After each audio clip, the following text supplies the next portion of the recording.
Hi, glad to see you guys. Dogun had some questions, and so we'll tackle those first. And then after that, we're going to talk about definite intervals and some properties that they have.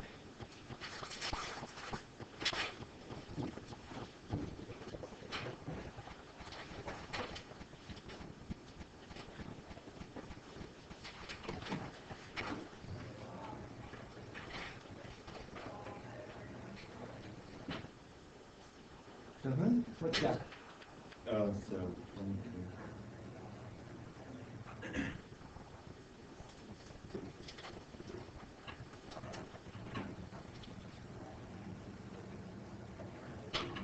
What just happened? No.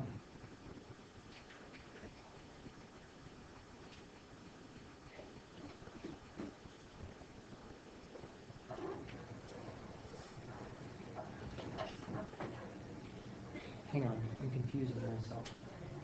I don't want to do that.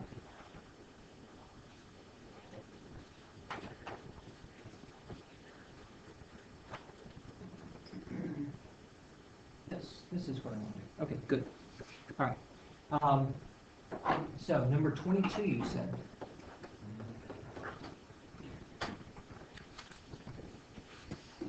And in problem number 22,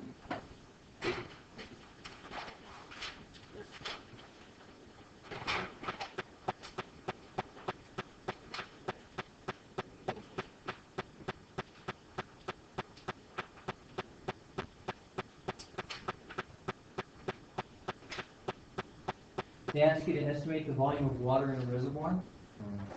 Is that the one you're talking about?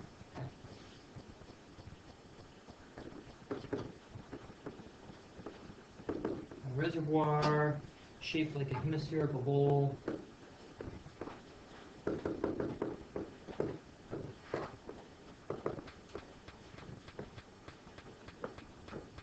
Great word, hemispherical.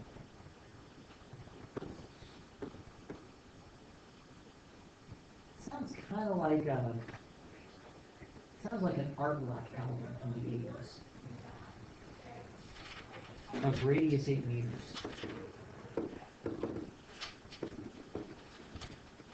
Is filled with water to a depth of 4 meters.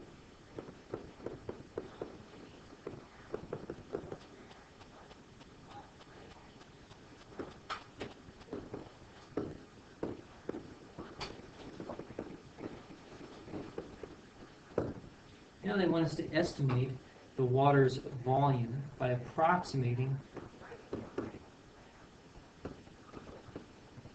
the volume with 8 circumscribed cylinders, solid cylinders. Hey, he lives. Good to see you.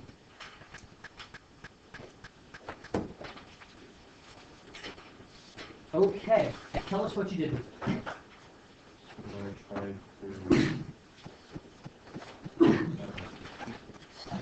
I tried to make volume as a so it is a solid cylinder, so it should be. I found the rate of the radius Okay. Rate. The rate. So, Okay. So x equals 2y, so I made it s equals 2y squared pi 2y squared is pi, you said? pi y, because that's the one. Okay. So that's 4y squared times pi minus y. That's 32 pi y cubed. Uh-huh. And it didn't work very well. Yeah. Yeah, okay. Let's take and refine this a little bit. The issue right here is actually twofold. One is that right there is going to be a problem for you. And the second issue is that there's no sense of summation. Okay? So we're missing two things. We're missing fundamentally a Riemann sum. And the reason you want to think to yourself Riemann sum is that you're trying to estimate something. And you're going to be trying to estimate for some kind of shape here, and you're going to have different sized shapes that you're going to now have to add together. That's a Riemann sum. Okay? So then now our habits from Riemann sums kick in. I need a partition. And after I get a partition, then I need to take and construct that sum. All right, so let's do that. We need a picture. So that's not going to let me draw a hemisphere, so I'll do my best. There's my hemisphere.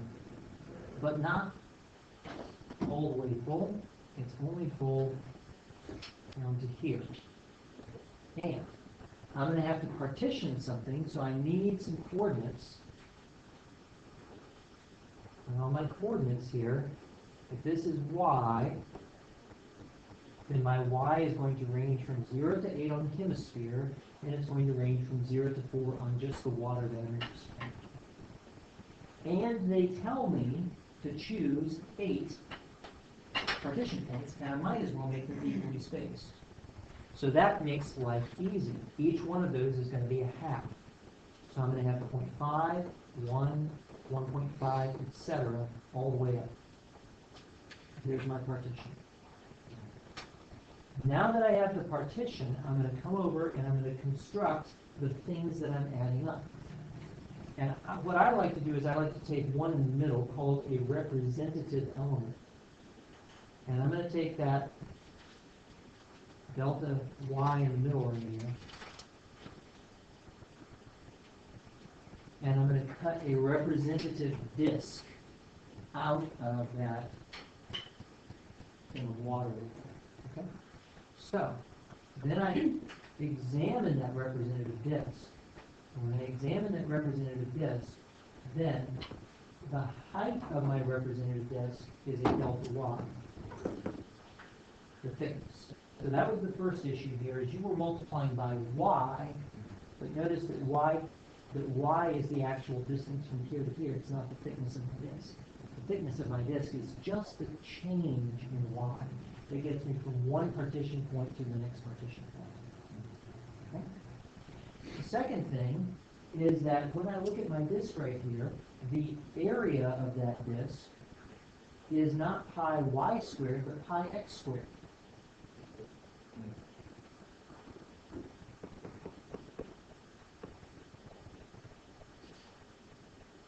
And so what I'm really adding up then, my sum is going to be the Riemann sum from I equals 1 to 8 of, I don't have all the elements yet, but I'm going to put my result so far here.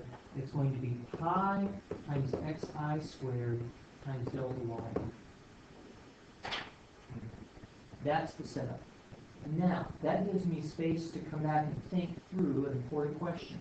What is each xi? And I could answer that question in terms of a formula, or I can just answer it numerically.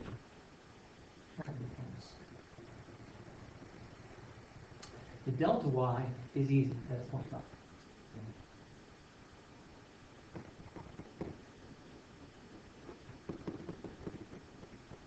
Okay, let's examine the xi question, because that's the hard question. If I have a y value for each one of these, can I use that to figure out the x value? Because that's all that I've got, basically. That's a really interesting question. Why are the y's and x's related to one another? Fundamentally, they're related because the y's and x's have to fit into this hemisphere right here. See what I'm saying? In other words, as my y changes, the x has to slide over so that it fits. And so, let's see if I can come up with a formula for that. But wait a second, this is a sphere, which means that x squared plus y squared has to equal the radius squared.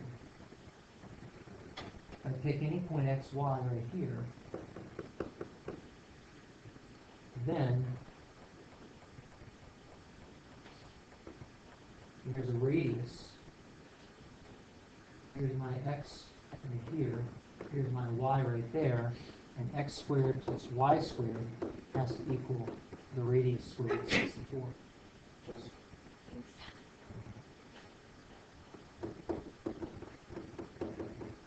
So that x squared is in fact equal to 64 minus y squared. And now I have everything in terms of y. And at this point, because I'm doing a finite sum, unfortunately I have to unroll it. Let me factor out my delta y, and now we're going to do 64 minus, and we're just going to march through the y values. At the very bottom, y is equal to 0. I don't think I'm getting the right result there. If y is equal to 0, x should be 0 also. So I don't think this equation is working out right. Ah, I see why the equation is working out right. It's because my scale right here is actually upside down, isn't it?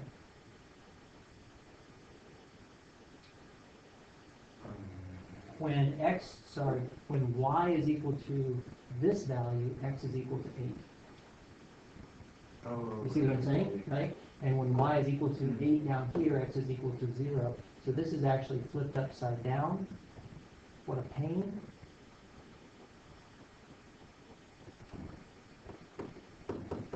There's probably an easier way to think about this, but because I'm doing it numerically, I don't care so much. Maybe I care. Yeah, I care. Let's see here. That's going to be 64 minus 64 plus 16y plus minus y squared. So that gives me 16y minus y squared for that. Oh, what a pain. Okay. So that is going to give me then, for the first one, 16 times 0 minus 0 squared. For the next one, 16 minus a half. 16 times a half minus a half squared. For the next one, 16 times 1 minus 1 squared. Yuck.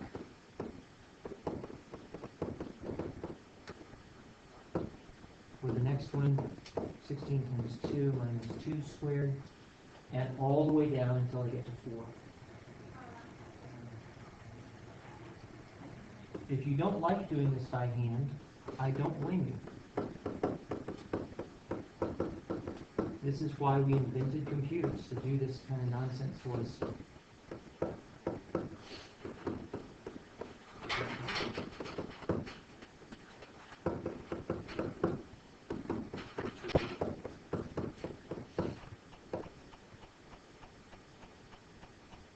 And there is my entire sum. Boom.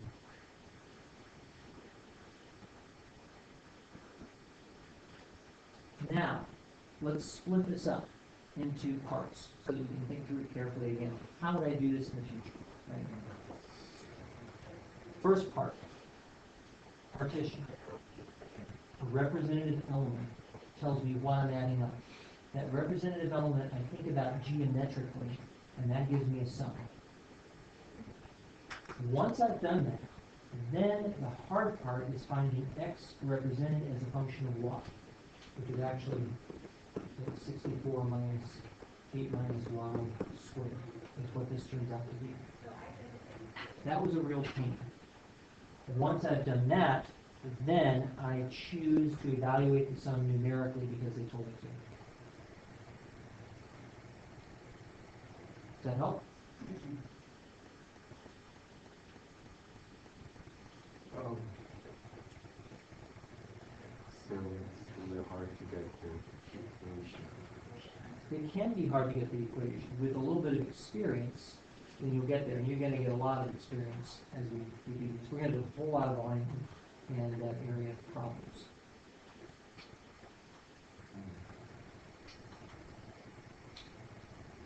So you notice I actually, did you watch the logic I used here? First of all, I used the fact that we were in a sphere to get a nice Pythagorean equation, right? And then I checked myself at the end to make sure I was getting the right x and y values at the extremes, and I discovered I was upside down. Those two things that I did right there are things that you will learn to do also.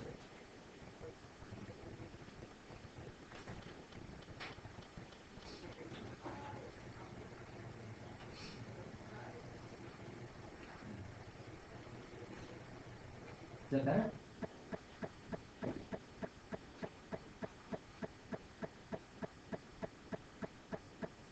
Okay. Let's talk properties of integrals. Here we go.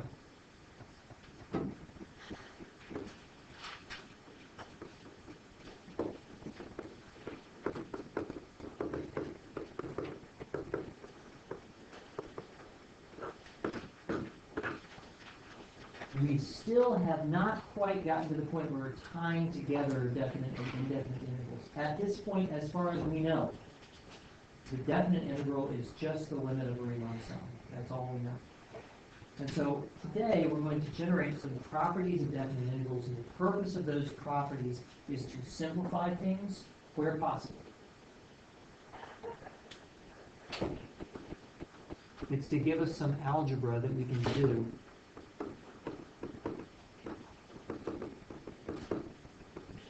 It also allows us to reason about the definite integral from a to b of f of x dx. And so I want to just remind us of what this integral is and means.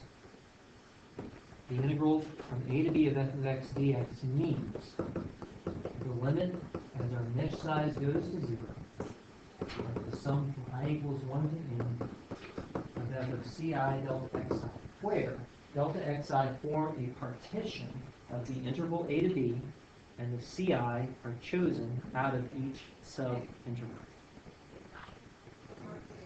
Now, based on this, we're going to generate a host of properties, and I'm going to divide them into three categories. The first category is going to be integrand properties.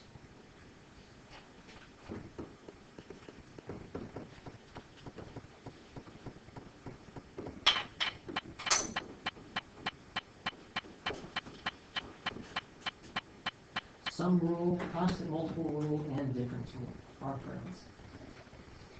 I claim that the definite integral of the sum of two functions is equal to the sum of the definite integrals. And the proof for it is going to rely upon the definition, and it's very straightforward. Ignoring the fact that we're taking the limit, actually not ignoring the fact that we're taking a limit right here.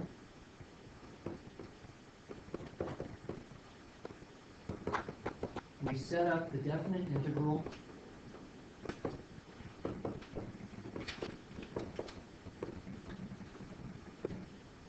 on the left-hand side as this guy right here. Notice that the ci is the same in both because we're thinking of this function as f plus g, and we're choosing a value for each subinterval for that function f plus g. But now all of our algebra skills kick in, and we recognize that we can distribute the delta x's.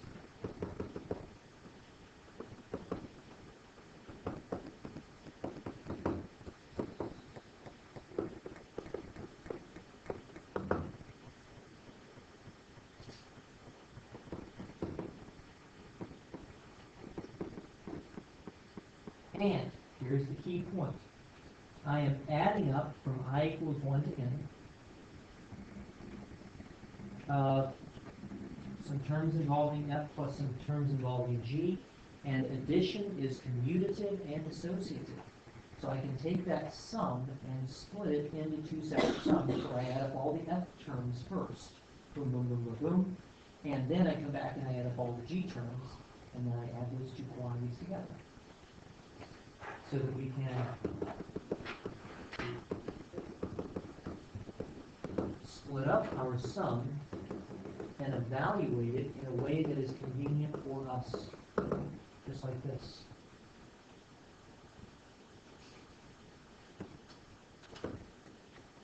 And now finally, the crowning moment is that the limit of a sum is the sum of limits. That's the sum rule for limits. And so I can rewrite this as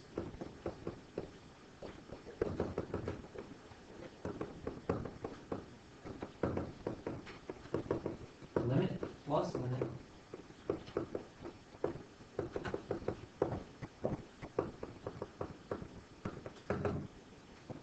and then I say to myself, so what have I gotten with all of my algebra?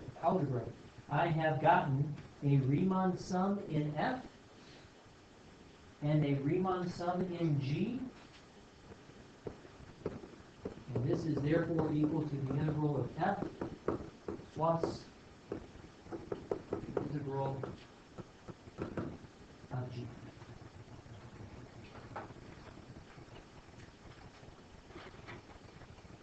And that's it. This is somewhat more complicated than the sum rule for derivatives, although it wasn't too bad.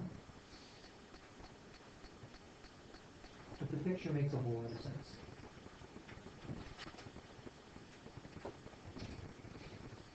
Likewise, I can come up with a constant multiple rule. And then you can probably speculate what's your conjecture as to what the constant multiple rule should look like.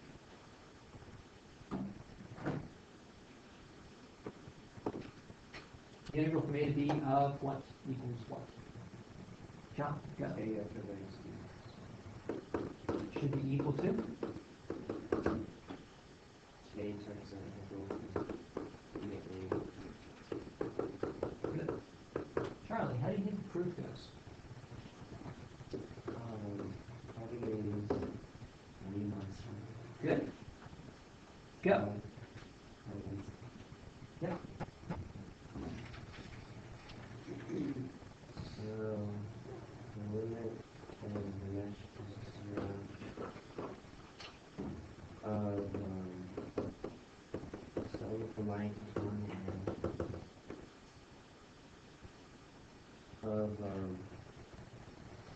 K FCI delta X. Good. Excellent. Everybody look how he has expertly rendered this integral into the limit of a Riemann sum. Lydia, can you think of any algebra that we could do here?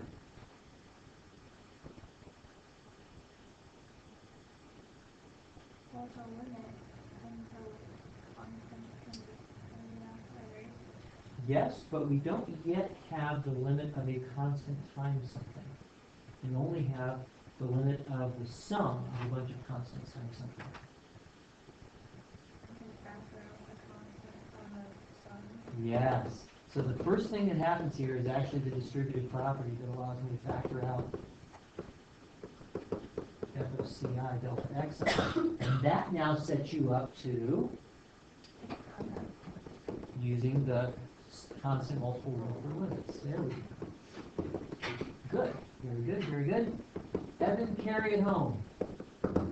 And you just have K times the Riemann, or like the integral. Awesome. Nicely done. Good job.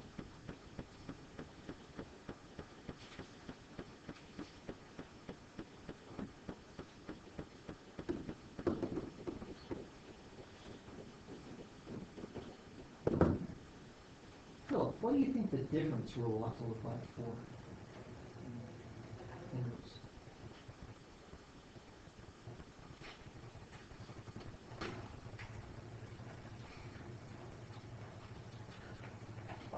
This doesn't get the concept of it, so it's really not What does the word difference mean? like this.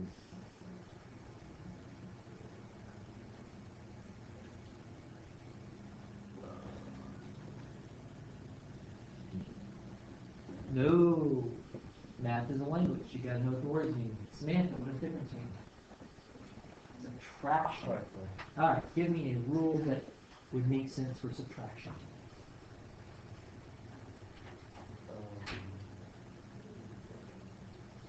Should be something minus something. Okay.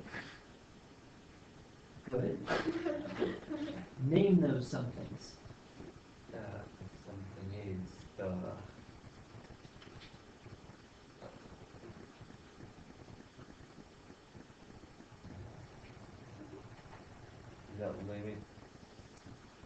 asking for a proof.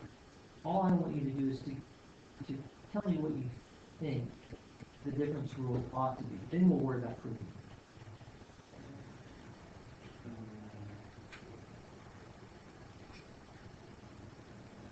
You said something minus something. What are the two somethings that I'm going to subtract here?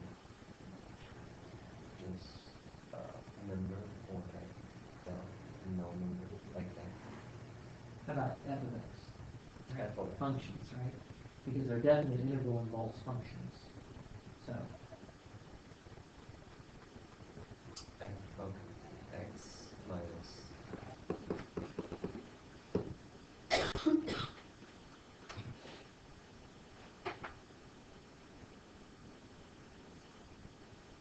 I just need another function. F of something. Well, we don't want to call it the same function. We got to call it a different function. F of g. Or what? Oh, no, you want to do chain rule stuff. No, make it simple. If I had one function as f, then the other one should be called C. okay, C of x, sure, why not? Okay. People usually use G. Yeah. Then G. Yeah. Okay, all right. All right, so I have an f of x minus g of x. That is a difference. Okay. Now, given that we're dealing with integral properties, it probably makes sense to investigate what should the integral of this difference be. What do you think it should be? Should be F of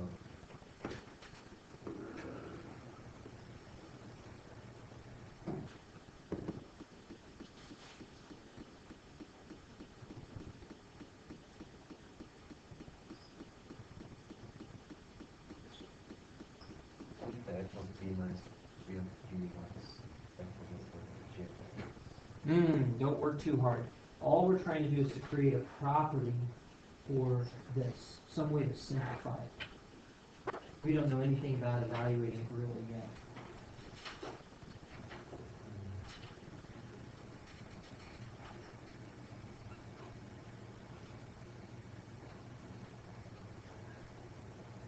So let's go see the limit or something. Or Take a look at what we've done so far. What was our sum rule? We integrated a sum. What did we get? all of it separated. We integrated a constant times a function. What did we get? Oh, What do you conjecture that the integral of difference ought to be? F, the integral a to b F of x minus integral a to b g of x. Okay.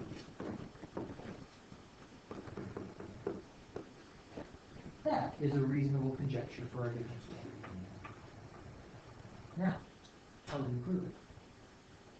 We've got some options. Catherine, tell me one way that I could go about proving this.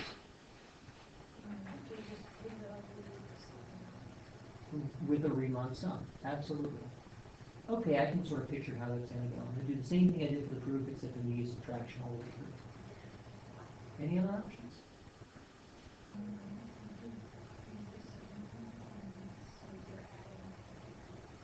Do it. Let's make this happen. Start with the left side and get it to be equal to the right side.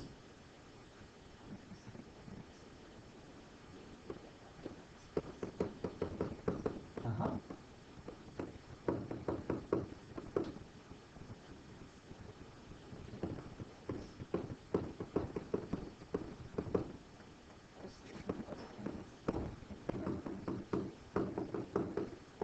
Yep.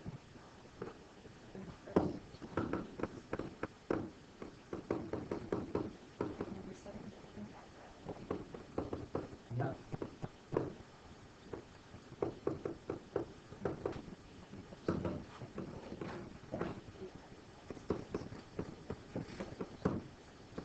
There we go.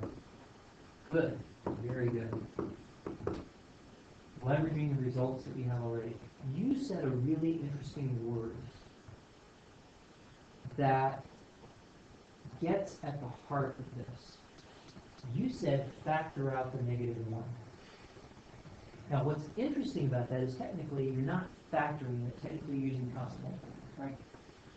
But because these things are Riemann sums, at the underlying heart of this, the picture is factoring.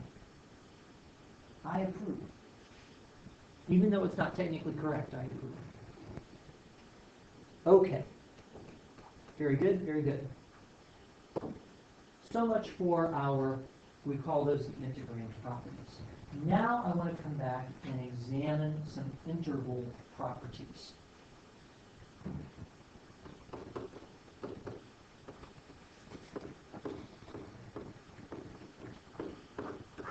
And the integral properties are going to examine what happens to the integral on specific intervals. And the first thing that I want to do is to examine the idea of splitting up the interval into one or more useful pieces. If C is between A and B, then the integral from A to B can be written as the integral from A to C plus the integral from C to B. Notice that it is required here that C be the right end point of the first integral and the left end point of the second integral, because what I am doing is I'm literally taking all of these guys and all of these guys and I am adding them together.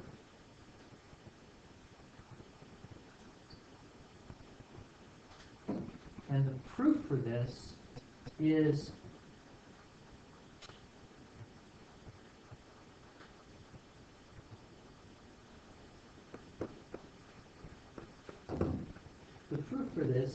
simply that if I represent the integral from A to C of f of x dx as the limit as mesh size goes to 0,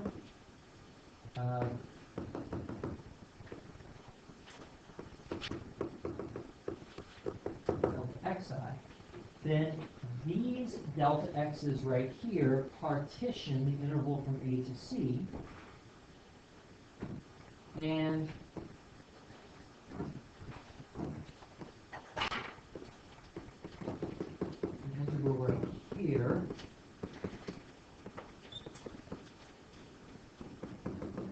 notice I'm using a different variable of summation because these are different c's and different delta x's, and these delta x's partition the interval from C to B. Well, if I now add these up, like so, then what I'm now doing is taking the limit as the mesh size goes to 0, of course, combining here. I'm going to have to renumber these. So these are I equals 1 to n. These are going to have to get renumbered for, as j goes from n plus 1 out to 2n, like that. And that now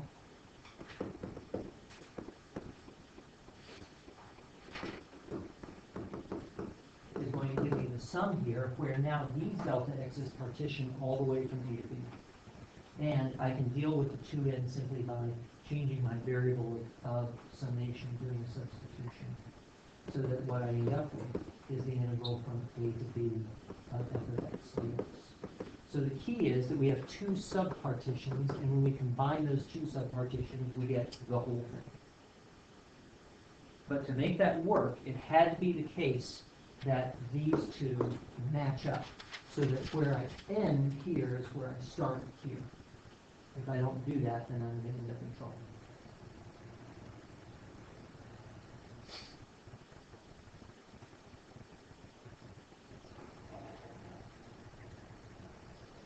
Mr. Chairman, Yes. what is any standard of limit at 1, 1? Here? No, this is the mesh size. This right here is the maximum delta x. Oh, okay. Yep.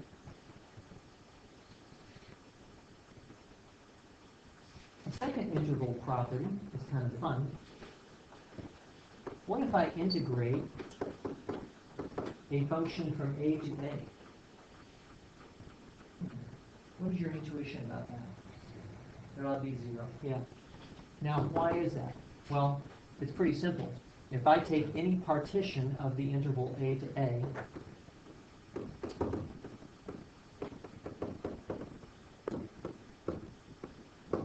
then no matter how many delta x's I pick, all of the delta x's must have width of 0.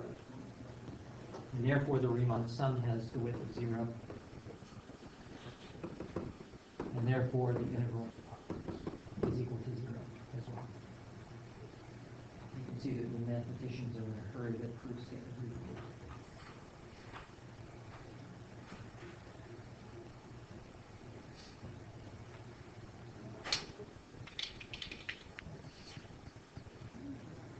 And the last interval property that I want to consider has to do with even and odd functions.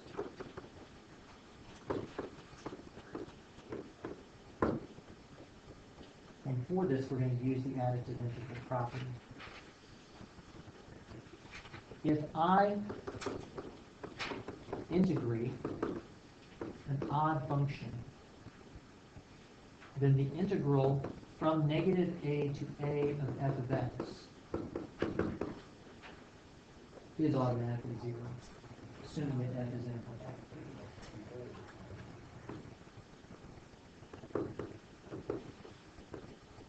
I need to put that condition in there because if f is not integrable, then weird things can happen. But all the functions that we are dealing with for now are integrable. And when that stops being the case, I'll be sure to let you know. If f is odd and integrable, then the integral from negative a to a of f is equal to 0. And the proof for that is that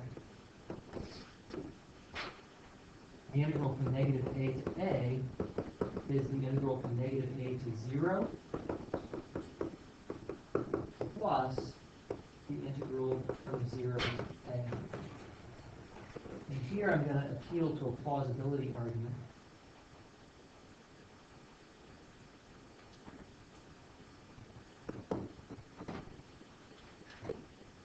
But my plausibility argument is this. If I take and now partition these, the interval from negative a to 0, from 0 to a in exactly the same ways, then each of the xi's for this guy will be equal to the opposite to the xi's for this guy, so that when I plug in, then I'm going to get negative f of xi, and each one of those will now cancel out.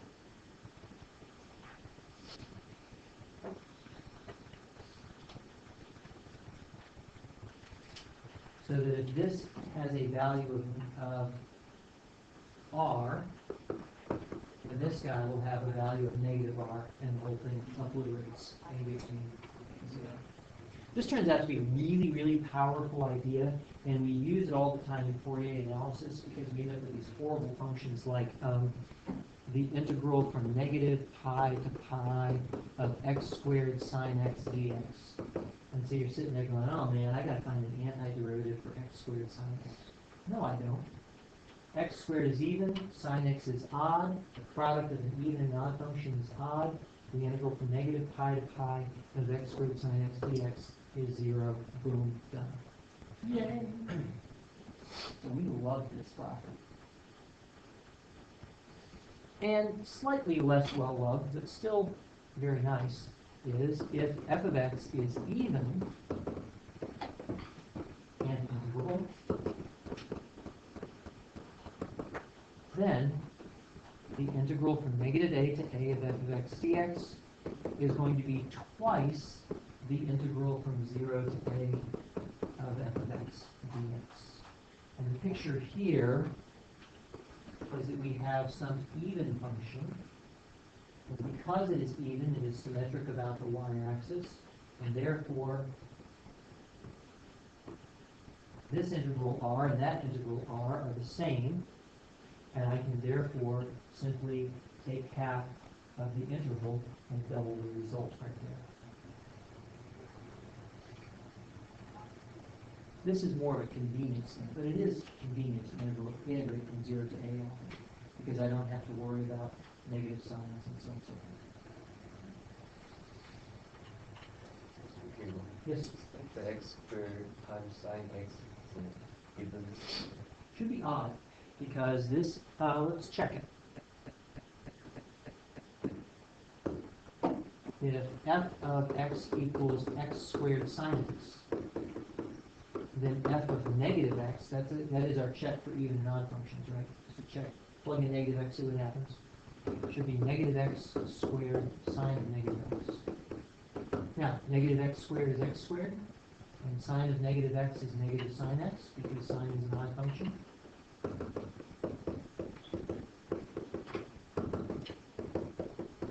And lo and behold, it's odd.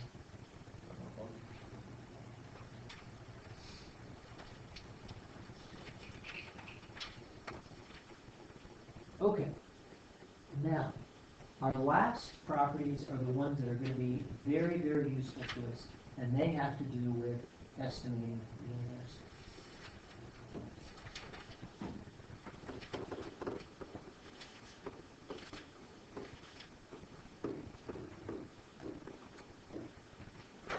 Here, we are not going to find the values of the integrals, but we're going to put some bounds on those properties.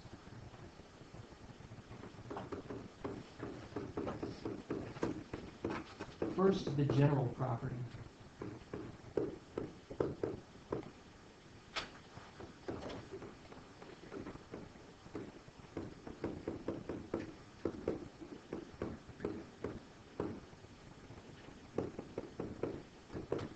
And that is that if f is always below g, then the integral of f on a to b is going to be always less than the integral of g on a to b.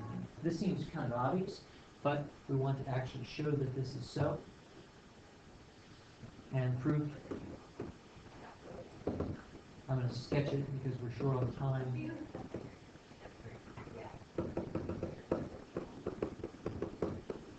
Take a partition. Here's our partition right here. Because f is less than g, therefore the Riemann sum, point by point, is going to be less than or equal to g of ci. Notice what I'm doing here is I'm going point by point and examining the values of f and g and saying f is less than g at this point, f is less than g at this point, f is less than g at this point. And so I can substitute with the inequality right here, and I get the integral is less. That's it. It's very straightforward. Now, here's the payoff for this. One of the important things that we can do with an integral is to bound it by a one rectangle Riemann sum. So we call this the min-max inequality.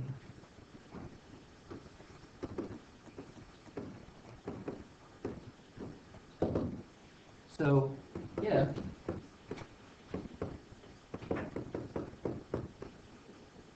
f is bounded below by little m and above by big M, then the integral from a to b of f is going to be bounded by, watch these bounds carefully. Wake up, John. He's had a hard night.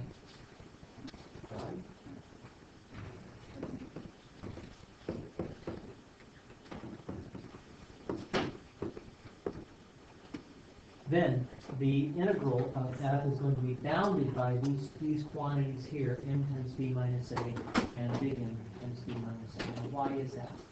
Actually, this is just a one rectangle lower sum and a one rectangle upper sum. Take a look. Here's my f of x, and here is my f min right here. And here's my f max right here.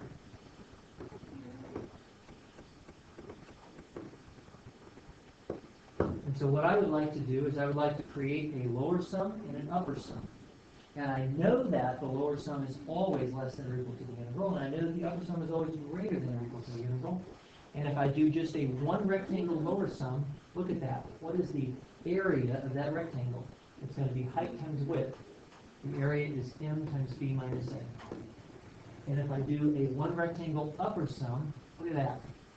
This guy right here has an area of big M times b minus a. And so the integral is trapped between these two.